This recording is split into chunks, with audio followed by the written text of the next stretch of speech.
Olá galera, tudo bem? Estamos aí retomando as gravações dos vídeos, né? Andei um tempo afastado, né? Tive um pequeno problema, né? Um problema não pequeno, mas um problema importante na família. Meu pai ficou um determinado tempo internado, então nós ficamos todos mobilizados nessa questão, mas ele já está em casa, está se recuperando e eu agora estou retomando a gravação dos vídeos para o meu canal no YouTube, para você também ter aí acesso às informações sobre o conteúdo programático das nossas disciplinas, tanto de ética quanto de história. Né? Vocês puderam perceber aí que o de história, né, eu coloquei já lá no grupo e usei já textos e vídeos do próprio YouTube, não produzidos por mim, mas públicos, para poder facilitar a vida de vocês, porque eu ainda estava ainda muito aí envolvido com essa questão do meu pai. Né? Então agora estamos retomando, né? Nós vamos falar aí sobre o capítulo 4, né? Que é consumo e consumismo. É algo que está inerente, sempre em discussão, em debate na sociedade de modo geral. Né? Esse embate que vocês veem aí em termos de política, né? De direita versus esquerda, essa polarização, né? Uns que defendem o capitalismo, outros que defendem o socialismo, contra esse consumo exacerbado. Né? Se vocês pegarem aí no livro, na página 30, ele vai te dar lá o conceito de consumo. Ele fala, né? O consumo é realizado pelas famílias que utilizam o seu rendimento. Então, por aí a gente já tende um entendimento. Né? Você recebe um determinado valor como um salário pelo trabalho que você exerce e você tem que saber controlar o que você vai consumir. Esse é um grande problema. Né? Tem gente que gasta mais do que recebe, aí acaba se entrando numa grande dívida. Essa que é a grande discussão aí entre socialismo e capitalismo. Nós não vamos entrar muito aqui em detalhe de questões políticas, mas o debate, em tese, é basicamente isso, né? Que ele vai nesse os dragões, como um amigo meu costuma dizer, né, o Raimundo Rodrigues, né, esse dragão do consumo, do shopping, que você entra, fica delirando sobre isso, né. Eu até sugiro a vocês assistirem um filme, né, que é o Delírio de Consumo de Beck Bloom, né, um filmezinho que volta e meia, né, tá passando aí entendeu? Eu acredito que ele tenha no Netflix, e volta e meia passa aí na Sky, ou Net, quem tem qualquer outra operadora de assinatura de TV por assinatura, e volta e meia esse filme está sendo passado e está sendo exibido. E mostra esse conflito entre consumo e consumismo. Aí ele vai lidar no livro aí os tipos de consumo. Ele fala lá de consumo individualista, consumo eficiente, consumo consciente e consumo responsável. Você tem que fazer um parâmetro em qual tipo, né, de consumista, que tipo de consumista eu sou. Olha só o que ele diz lá no consumidor individualista. Ele fala: o consumidor individualista é aquele que está preocupado com seu estilo de vida social. Nesse caso, compra pelo desejo e prazer de ter o que quer. Se você for assistir o filme Os Delírios de Consumo de Beck Bloom, ele se enquadra nisso aqui. Porque ela quer ter aquelas coisas todas, ela não quer ter, sabe? Quando ela não comprar aquilo, ela fica assim alucinada. E como o filme é um filme norte-americano, vocês vão perceber que aqui no Brasil você pega uma dívida de cartão de crédito, aí você fica anos sem pagar aquilo, né? Tem uma lei que diz que depois de 5 anos aquela lei caduca e seu nome está limpo de novo. Nos Estados Unidos, ó, não. Você tem que pagar aquilo. Né? E aquilo vai para uma seguradora, o cara da seguradora fica te procurando até te encontrar. E na hora que ele te encontra, ele te encurrala, porque ele já chega com a polícia para te prender. E você tem que pagar toda aquela dívida, senão você não sai. Né? O filme mostra isso. Né? Tanto que no filme ela tem que fazer o quê? Um leilão de tudo para poder pagar a dívida, né? E poder ser liberta. Então percebam, né? Eu estava falando agora há pouco no vídeo do 6º ano de leis que pegam e de leis que não pegam. Nos Estados Unidos não existe isso. Lei é lei. elas foram feitas para serem cumpridas. Né? Se colocasse uma lei dessa aqui no Brasil, o que teria de gente presa por dívidas de cartão de crédito não está no gibi. Né? Mas a nossa legislação, ela é uma mãe. Né? Enfim, basta você ver outras decisões judiciais aí absurdas. Então, esse é o contexto. No segundo lá ele vai falar assim, consumidor eficiente, olha só o que ele diz. O consumidor gasta de modo eficiente, cuidando de seu bolso e de seu gasto. Costuma pesquisar preços antes de comprar e zela pela qualidade dos serviços e produtos que consome. É aquele camarada que vai... Né, eu praticamente estou começando a ficar assim meio neurótico com essas coisas. Eu, antes de comprar qualquer coisa, eu vejo tudo. Porque hoje, com essa crise econômica que está, você não pode sair metendo a mão e gastando de qualquer maneira. Então você tem que procurar. Às vezes um descontozinho que você ganhou na diferença de R$2 de um produto para o outro faz muita diferença. R$2, né, é R$1 por dia para você ir na padaria comprar o pão para você tomar café da manhã. Tem gente que não pensa nisso. Né? Pode parecer assim, poxa, professor, só R$2, mas é pouca coisa não. Né? R$2 é quase 50% de uma passagem de Belford Roxo para o centro de Duque de Caxias. Então são essas questões que você começa a ter que aprender a observar dentro desse contexto do consumo versus consumismo. Aí ele vai falar consumidor consciente. O consumidor acredita na possibilidade de contribuir para mudanças locais e planetárias por meio de seu ato de consumo. Ora, professor, o que isso está querendo dizer? Tipo, se eu consumo muito e de tudo que eu consumo, aquilo vai produzir algo que vai ser descartado no meio ambiente, se eu reduzir esse meu consumo, eu descarto menos no meio ambiente. Né? Você vai no mercado, compra um montão de coisa que você não precisa. E todos aqueles produtos, né, vêm com embalagens descartáveis. Aquilo vai ser, de certa forma, ela vai ser, né, descartado no meio ambiente. Todos sabem, né, que eu sou também, além de professor, sou artista plástico. Se você observar aqui atrás, tem uma pintura minha. Essa é uma pintura que foi produzida em cima de uma embalagem de pasta de dente. Eu abri a caixa da pasta de dente, ela me deu aquele formato ali. Então o que ia para o lixo, eu transformei em uma obra de arte. Eu já vendi vários trabalhos meus produzidos com essa mesma técnica, em outros tipos de embalagem, que foram, né? Aqui atrás tem mais um, ó, lá atrás, tá vendo? Lá no cantinho, aquela embalagem lá diferente, daquele formato diferente, ela é uma embalagem que praticamente ninguém vê, porque o comerciante, quando ele põe esse produto para expor, para vender na loja, ele joga logo fora todas as caixas. Aquela embalagemzinha ali é uma embalagem que vem as sandálias havaianas. Ela não vem solta, ela vem dentro de uma caixinha. Só que o vendedor, ele tira a caixinha, pendura naquele monstruário, né, que você já costuma ver, e aquela caixinha ele descarta, ele joga fora. Então eu descobri que abrindo aquela embalagem, ela me dá aquele formato lá. Ó. Então,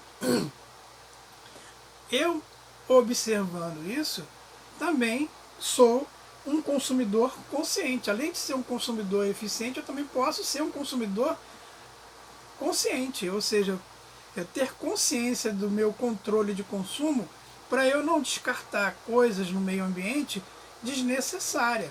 Não que você não vá comprar aquilo que você queira comprar, mas que você seja mais consciente, seja mais moderado.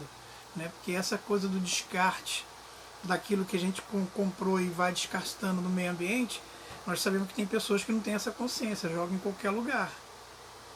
Né? Aí ele fala assim também, consumidor responsável. Ele diz, o consumidor leva em consideração as informações recebidas pelos produtos e empresas. Sendo assim, não compra um produto sem receber informação dizendo, por exemplo, que ele ou a empresa que a produziu prejudicam o meio ambiente. Olha só, tem mais questões aí que é interessante. Saber se aquele produto que ele é embalado, se ele é biodegradável, né? Se for descartado no meio ambiente, ele vai se diluir com o tempo, né? nós entramos nessa discussão um tempo atrás aí sobre as sacolinhas plásticas, que não é, aquilo é só um paliativo, né? Porque você vai no supermercado, você paga aquela sacolinha plástica, aí você comprou arroz, feijão, aí você comprou algum outro produto lá que é embalado em plástico, né? Tipo frios, né? Um presunto, uma mussarela, né? Um outro tipo de queijo que vem naquela bandejinha, ele está embalado naquele plástico. Aquela bandejinha e o plástico, tem alguma informação que aquele plástico e aquela bandejinha, elas são biodegradáveis? Eles não tem, nós temos informações sobre isso. Uma outra questão também, que é muito curioso e que é uma característica do nosso país, e que você não encontra isso em outros países, pelo menos França, eu acho que Estados Unidos também isso não tem. Né? Qualquer produto brasileiro que você compre, ou até algum produto importado que você compre, está lá, prazo de validade. Em alguns países essa informação ela não é obrigatória. Você pode comprar alguma coisa lá, já passou do prazo, está estragado, você consumir, passar mal ou até morrer. Aqui é obrigatório. Quando você vê qualquer promoção assim, relâmpago, de algo que está bem abaixo do preço em supermercado, olhe primeiro a data de validade. Você pode ter certeza que ali aquele produto está prestes a vencer, que estava muito caro, não vendeu nada, então ele tem que vender. Porque se depois que te passar o prazo de validade, ele é obrigado a recolher e descartar aquilo tudo, jogar tudo fora. Ele não pode vender mais. Né? Então é preciso, importante você ter atenção. Tá, aí o livro vai abordar, né, alguns textos. Lembrando que tem exercícios do livro, por exemplo, tem um texto aqui na página 31 que ele fala assim: no cofrinho guarde-se dinheiro ou os sonhos. Aí você vai ler. Aí embaixo ele vai te fazer questões para reflexões. Estas questões têm que ser respondidas. Você vai responder no caderno. No dia que eu for marcar para corrigir esse livro e uma aula de história na escola, essas questões têm que estar prontas também. Tem muitos alunos que não fazem. Por isso que alguns alunos que não fazem e não me trazem, eu boto assim, eu boto uma pergunta: fez no caderno? Né? Porque está lá, é para fazer. E aluno, pessoa, tem que fazer. Lógico, está no capítulo, tem que ser feito. Né? Aí ele vai falar também o consumo e o nosso lugar na sociedade. Então ele está dizendo nessa parte do capítulo, né, que você tem que fazer a sua parte na sociedade mediante um consumo. Então ele vai te dizer, por exemplo, eu marquei aqui o segundo parágrafo. Nesse sentido, os meios de comunicação é o que o veículo neles interfere no comportamento da sociedade, do cidadão, indicando os que ela devem agir e o que não devem agir. O que é isso? Você recebe uma enxurrada de informações. Né? Eu citei o Etienne de la Boétie, um filósofo, né, que escreveu um livro maravilhoso, que ele se chama o Discurso da Servidão Voluntária. O que é isso? O que significa esse discurso da servidão voluntária? Você acaba entrando dentro do processo de servidão que você nem percebe. E esse processo de consumo, ele está relacionado a isso. De que maneira? Você entra lá num site para comprar, por exemplo, eu estou pesquisando, quero comprar um ventilador. Né? Você pesquisou lá num site. Quando você fecha aquilo, aí você entra na sua rede social, por exemplo, lá no Facebook ou no Instagram, se você observar, entre uma postagem e outra de algum amigo que está no seu hall de amigo do Facebook, vai aparecer, vai estancar uma pancada de informações de outras lojas vendendo o mesmo produto que você pesquisou em outra loja. Por que acontece? Muitos sites que você vai fazer pesquisa, ou que você baixa o aplicativo, tipo de uma Casas Bahia, ou de um Ponto Frio, ou de um Amazon da vida, você tem que fazer um cadastro, você tem que dar o seu nome, seu endereço, seu CPF, tudo direitinho. Você já está no sistema. Isso se chama servidão voluntária. Você abre um aplicativo qualquer do teu celular, um de Uber ou um iFood, seja o que for, começa a estancar um montão de propaganda. Se for logo em seguida produto que você estava pesquisando, você vai observar que vai abrir alguma loja de conveniência que vende aquele mesmo produto. É a propaganda te induzindo a você consumir. E isso é 24 horas por dia. Né?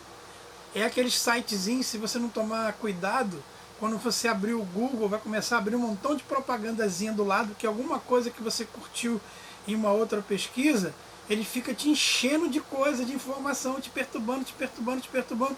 Se você não entrar lá nas outras configurações e não bloquear, aquilo não para de te infernizar. Né? E ainda tem mais, né? O professor Leandro Carnal até brinca, né? Quando você compra o seu ventilador, você fica feliz da vida e você publica onde? Na rede social. Aí ainda bota lá um kkkkkk, adorei o ventilador que eu comprei. Você contribui. Então você acaba sendo um servidor voluntário. Né? Essa servidão voluntária que o Etienne de la Boétie fala sobre o livro. E olha que ele escreveu isso há séculos atrás, né? Com 18 anos de idade.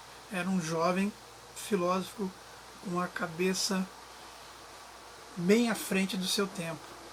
E ele fala justamente sobre isso, consumo. Né? Óbvio que ele vai questionando outros tipos de servidão, né? Ele aborda lá a questão de servidão, ele faz críticas, né, que o Maquiavel fala sobre poder, né, do príncipe ou do rei. No seu livro, né, O Príncipe, ele faz críticas duras, né, mas a servidão ela vai obtendo, alcançando outros estágios. E esse do consumo é um. Né? É um exemplo, vou lhe dar um exemplo para vocês. Antigamente a cor do Bob's era só branca e vermelha. Mas alguns estudos, se você pegar cores girafas, McDonald's, ou qualquer outra empresa que tenha cor, que venda alimentos, está presente lá a cor vermelha e amarela. Estudos comprovam que aquelas duas cores, ela aguça você a comer alguma coisa. Então quando você bate o olho naquilo, mesmo que você não esteja com fome, você entra e compra o produto para comer. Por isso que o Bob's mudou a cor e inseriu a cor amarela no design, né, visual, na arte visual da marca Bob's. Então, tudo é para poder fazer você sempre consumir, consumir, consumir, consumir, consumir, consumir. Né? Então, existe pesquisa para todo esse processo. Tá? Então, ele vai falar sobre isso. Aí você tem que se posicionar na sociedade. Qual é o meu papel de consumidor consciente? Ou consumidor, como ele fala lá, consumidor responsável, ou um consumidor eficiente, ou não ser um consumidor individualista, que você só apenas olha para o seu desejo e não se importa com nada. Você não se importa com as leis que você vai estar imperando sobre você na sociedade, você não se importa com as dívidas que você vai fazer, né? Você não se importa se você não tiver nada para comer dentro de casa, mas se você comprou aquilo que você gosta, é muito melhor do que você manter a sua vida financeira organizada. E por aí você fala. E ele vai te falar também no texto seguinte, o consumo te consome. Né? É justamente isso que eu acabei de falar. Você ser refém do consumo.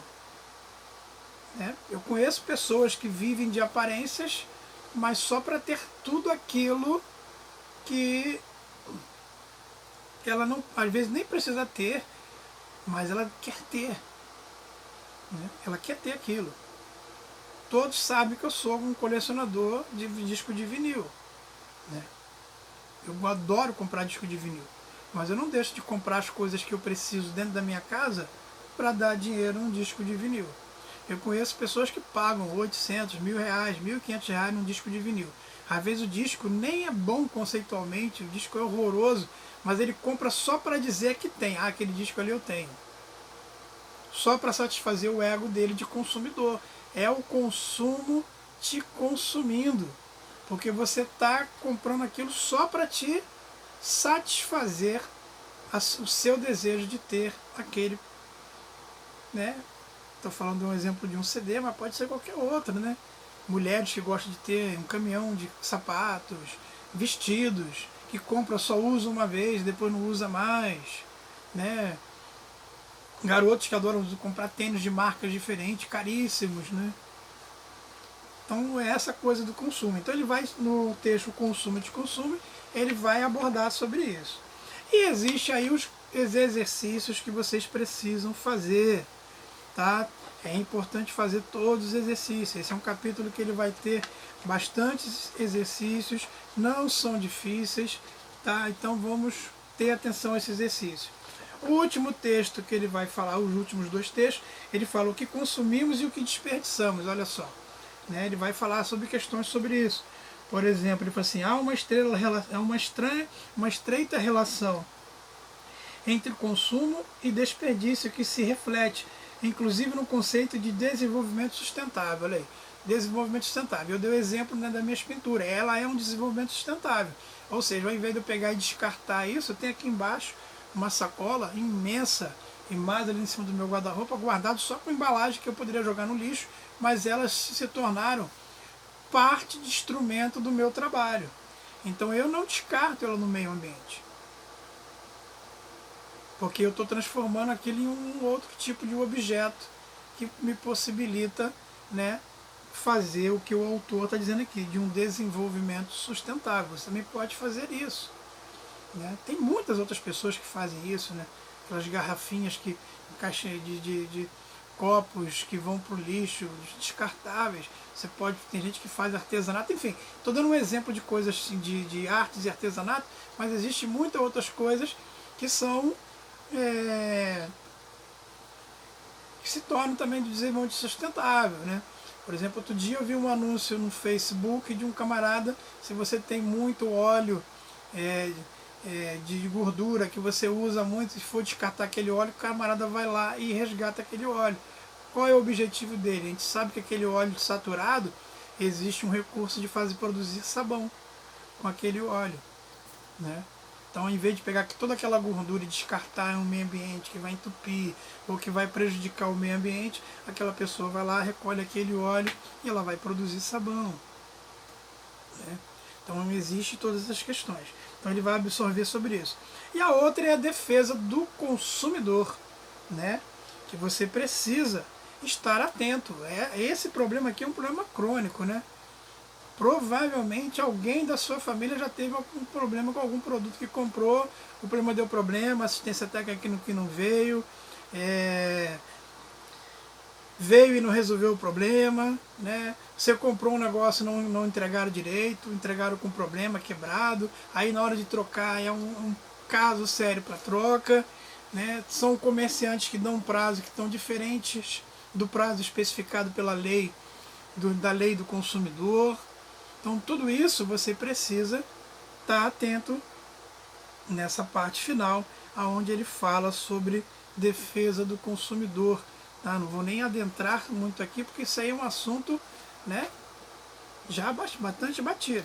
E depois ele vai fechar com os exercíciozinhos aí na página 37, que é de pesquisa. Você tem que pesquisar, né? Tem 3 exercícios aí que são de pesquisas e de respostas pessoais.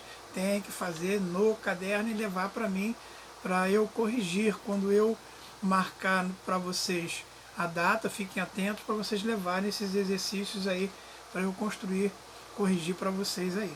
E na dúvida de qualquer conteúdo sobre esses exercícios ou sobre alguma coisa que eu abordei aqui nesse vídeo, me procurem, não deixe de me procurar, não deixe de fazerem os trabalhos. Teve muitos alunos do 7º ano que não entregaram o trabalho, isso está se tornando um problema muito sério, né? Eu dou o prazo máximo para o aluno, né? Que é o dia que o aluno vai entregar todas as provas lá na escola. No dia que ele entregar todas as provas, ele entrega os 2 trabalhos, o de história e o de ética.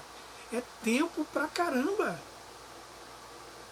Aí tem alunos que me procuram um dia antes, ou então me procura 15 dias depois que eu já fechei o diário e lancei as notas. Aí não tem mais jeito. Da mesma maneira que vocês têm prazos para cumprir com as obrigações de vocês, eu tenho prazo para cumprir, né, junto com a escola, e a escola tem prazo para apresentar todo aquele histórico daquele bimestre à Secretaria de Educação do município. Então não dá para atropelar esses prazos, ok? E agora vocês com mais tempo em casa, né? Não estão na parte da manhã de 7h30 ao meio-dia na escola, tem tempo de sobra, só se organizar. E eu não dou exercícios fora do conteúdo dos livros, né? Eu não fico passando exercícios extras para fazer isso, para fazer aquilo, tá? A minha concentração, a minha estratégia é só trabalhar com o conteúdo do livro, que já tem conteúdo pra caramba para o aluno fazer ler. Né? Porque são 2 disciplinas de teoria, ele vai ler, vai estudar e vai trabalhar em cima. Então, não tem questões para não ficar com mimimi disso, mimimi daquilo. Tá todo o conteúdo lá, tudo no livro. Tá? E aproveitando, verifique se vocês já pegaram os livros lá na escola. Porque da última vez que eu fui corrigida, tinha alguns livros lá de ética, não me lembro se tinha de história, mas eu vi 1 ou 2 livros de história, de ética lá. Mas a gente não consegue identificar porque o aluno não coloca o nome no livro. Então, se você tem algum livro em casa seu que não está com o nome, coloque, que se você esquecer, a escola tem como descobrir de quem é, entrar em contato. Ó, fulano, seu livro está aqui, vem buscar. Porque sem o livro, como é que vai fazer os exercícios? Como é que vai estudar para fazer o teste e depois para fazer a prova? Tá? É isso aí, galera. Até a próxima. Valeu e fiquem na paz.